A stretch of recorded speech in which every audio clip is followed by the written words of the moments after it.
Good morning, Biafrans all over the world. My name is Barrister Emeka, and I bring you the message from the chairman of the Biafra Project Phase 2, Barrister Emeka Emekesiri.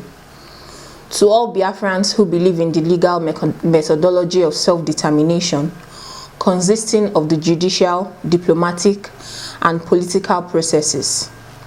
On the topic, the Biafra versus Nigeria war continues.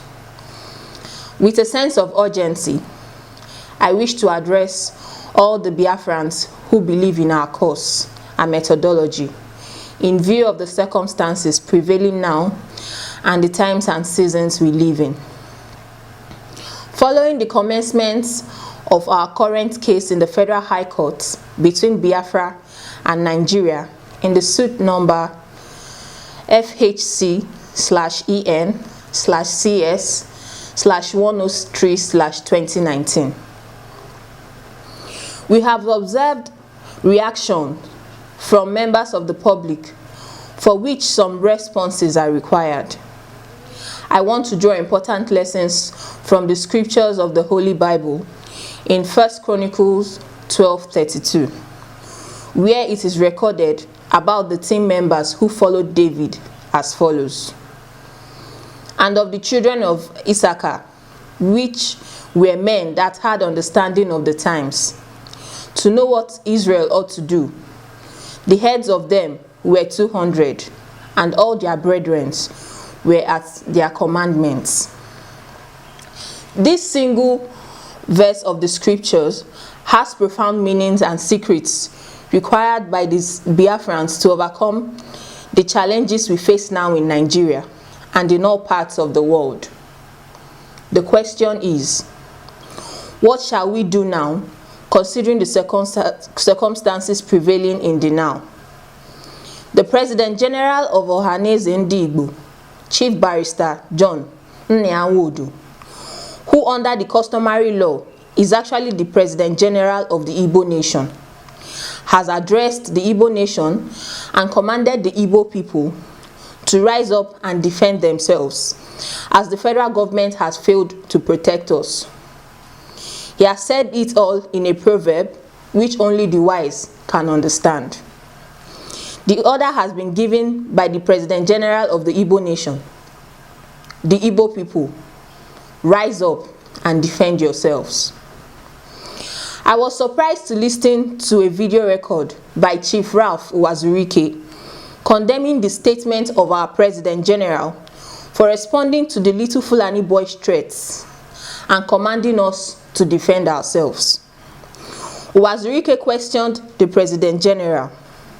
How do we defend ourselves? With what shall we defend ourselves?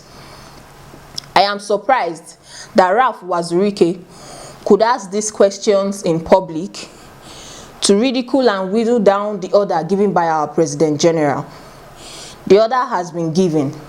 We know how to defend ourselves. We shall defend ourselves by any means we know how. The current problem is that the federal government of Nigeria pretends to be asleep while the Fulani herdsmen ravage the lands and destroy the people who ought to be protected by the federal government with its federal might. Although the Fulani herdsmen have wreaked more havoc in the Middle Belt and the West, their target is Biafra land in the eastern Nigeria.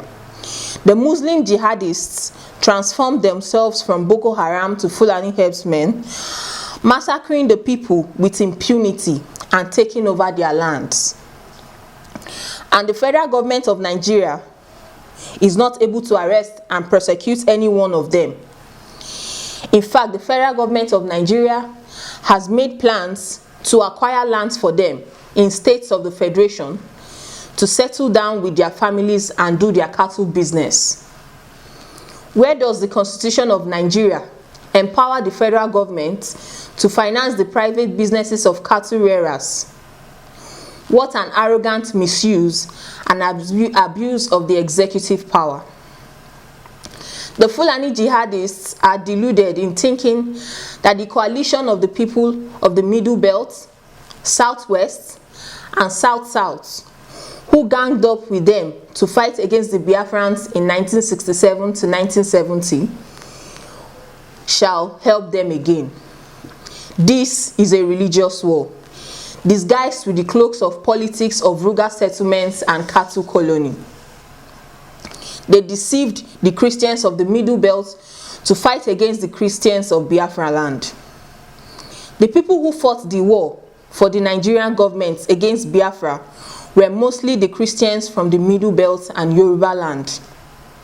The Theophilus, the Danjumas, the Olusegun Obasanjos, the Yakubu Gowons, the Jeremiah Husainis, the Joshua Dogoyaros, the Danjuma, the Benjamin Adekunle, etc.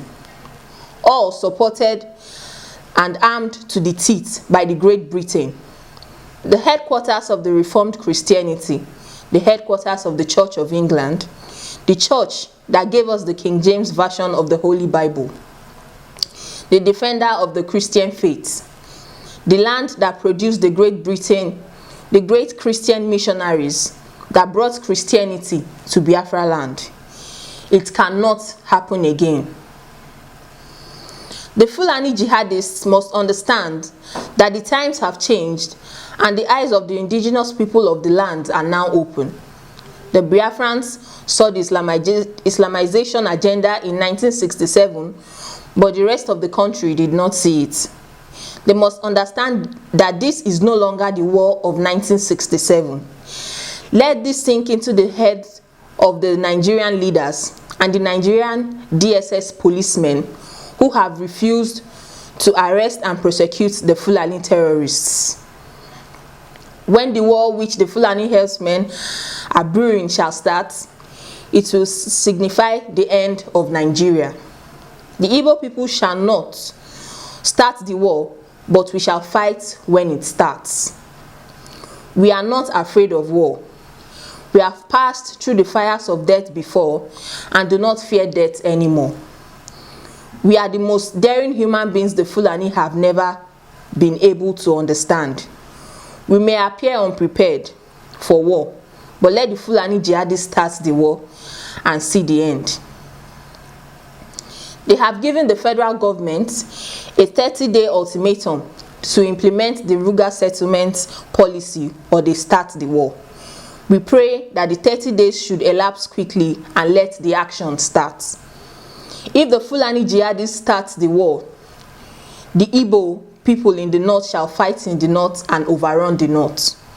The Igbo people in the west shall fight the west and overrun the west. We shall send reinforcements from the east and from all over the countries of the world where we live and to defend Igbo land. The British government will not supply the Fulani jihadists with arms and ammunition as before. The Middle Belt will not help the Fulani jihadists as before. The Yoruba people will not help the Fulani jihadists as before. The Ijaw people, the Shekiris, the Benis, the Urobos, the Ogonis, and all the people of the South-South will not help the Fulani jihadists as before. In this coming war, the Fulani jihadists shall fight alone. They must check their history and understand that the Igbo people have never been defeated in war. What happened to the Fulani warriors in 1834 and stopped them from marching into Igbo land shall happen to them again, and they cannot penetrate Igbo land.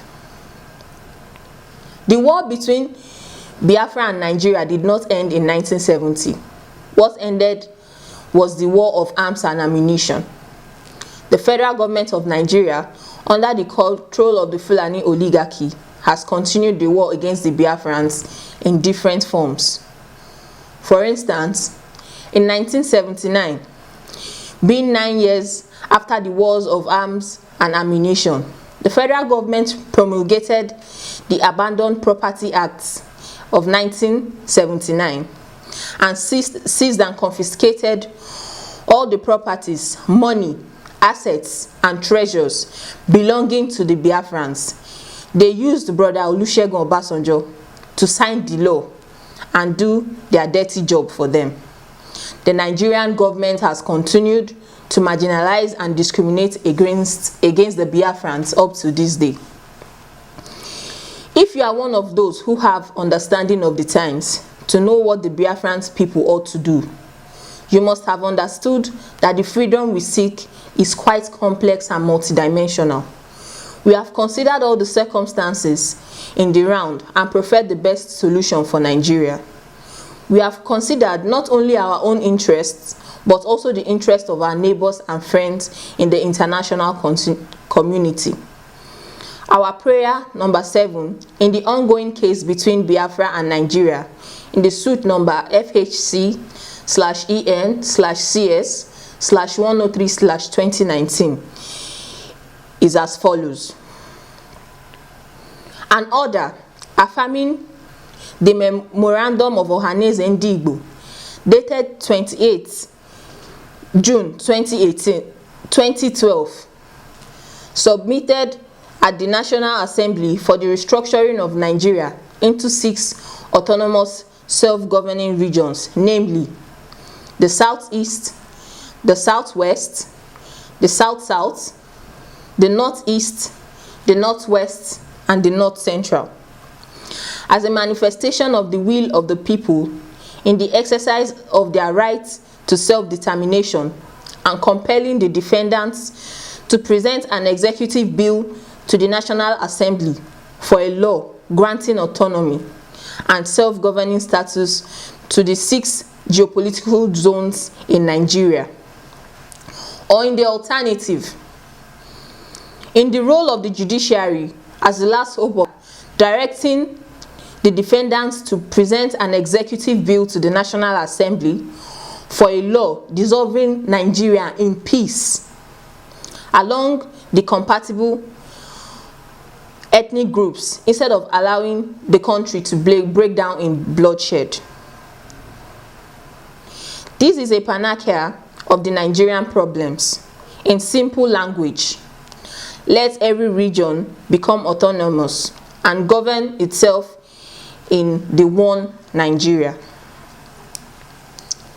This is the restructuring which the President General of Ohaneze Igbo is preaching. This is the regional government of Biafra which we are preaching. Let the 6 regions in Nigeria be restructured as 6 countries, just like the Great Britain, which was restructured into 4 countries, namely England, Scotland, North Ireland, and Wales. If it could work in the United Kingdom of Great Britain, it can also work in Nigeria. This is the best solution for the Nigerian problem for now. Thank you, Emeka Emekesiri, Esquire, Chairman of the Movement of Biafrans in Nigeria.